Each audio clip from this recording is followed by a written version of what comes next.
Hello everyone. Welcome to our YouTube channel Equity Thoughts. So guys, previously we have seen the Maslow's hierarchy of needs. Now we're gonna see why do we strive for desire, why we are not satisfied with what we have, and we're gonna see how we can control our desire. So let's get started.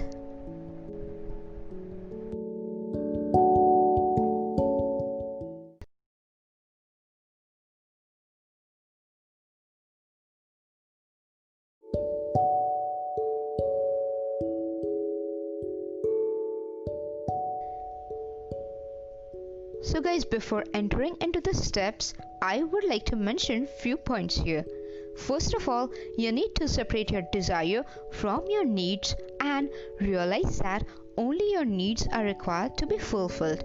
And as we discussed before, desire may vary from person to person and time to time. Second thing is that you will have to understand it is a vicious loop. If one desire gets fulfilled, other begins. Third thing is that not all desires are bad, especially the ones which aims towards self-improvement and development. This may help you grow, help you achieve big in your life. Now we're gonna enter into the steps to how to stop our desire. So first of all, we'll have to make a list and we'll have to differentiate that what are the needs and what are our desire. Then we will have to make a list of our desire without being biased. Other step would be we'll have to know the motive after that desire. Let's say that I'm gonna give you a few examples. First of all, let's say there's this person or a friend of mine who comes to me and tells me that I bought this Rolex and you cannot afford that, or he or she is just showing off. Okay, so if I will gonna take that personally and I think of or I go and buy the same Rolex watch, let's say spending 1 lakh rupees, so that desire took place out of egoist satisfaction. Why? Because I want to prove to him that I can get that. So that would be egoist satisfaction.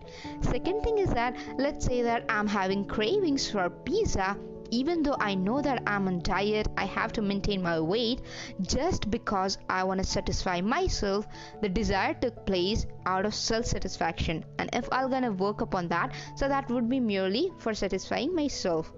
The third thing is that let's say that I'm having Swift right now. I want to go buy Audi. Why? Because I want to help myself. I want to achieve big in my life.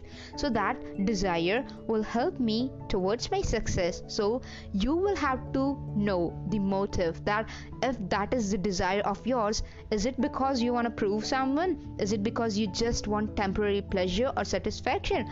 Or is it because the desire will gonna help you in your career? The desire will gonna help you in your success. So always know the motive after your desire.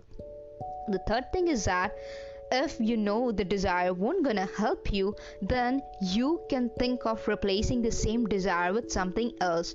Let's say that I do have cravings for having cake daily morning, then if my goal is to be fit, my aim is towards fitness, then I will have to replace the same desire of having cake to exercising. So whenever I'll have this craving, I'll strike my mind that no, your aim is to be fit, so I'll have to make it happen. I'll have to shift my desire, I'll have to change it and replace it towards the healthy habit, towards the healthy desire. The other point is that if the desire will gonna help me, I know that the motive is just to get success in my life, then do not keep your desire up to your thoughts only. Start working for it. Take initiative.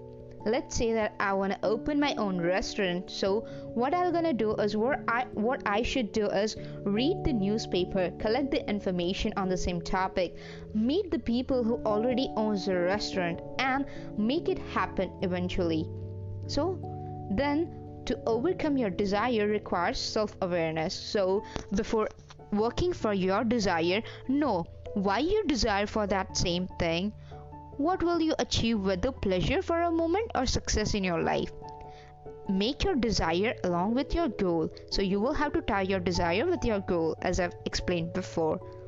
Some desire takes place out of greed, out of insecurities, and out of anger.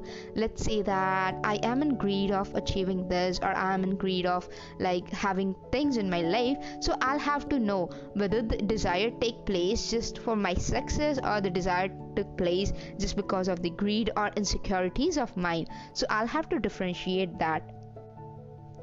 The most important thing is that whether the desire will gonna help you in your life, or the desire will gonna get stress, or will gonna give you the stress in your life.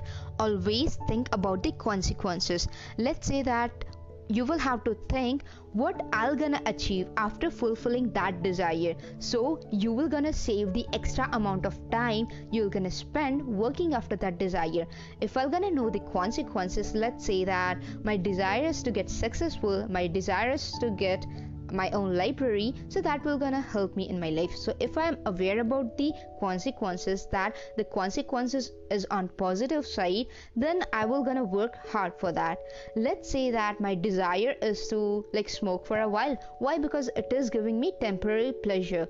So then I'll have to know the consequences will be on my health.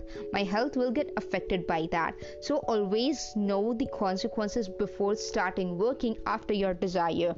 Know the consequences which will be higher than temporary pleasure. So if you're gonna get to know the consequences are higher than temporary pleasure, automatically you're gonna stop that. And at last, always think before you act, whether you act for your need or whether you act for your desire. So if you have any question to ask, you can mention in the comment section. Till then, take care. Bye.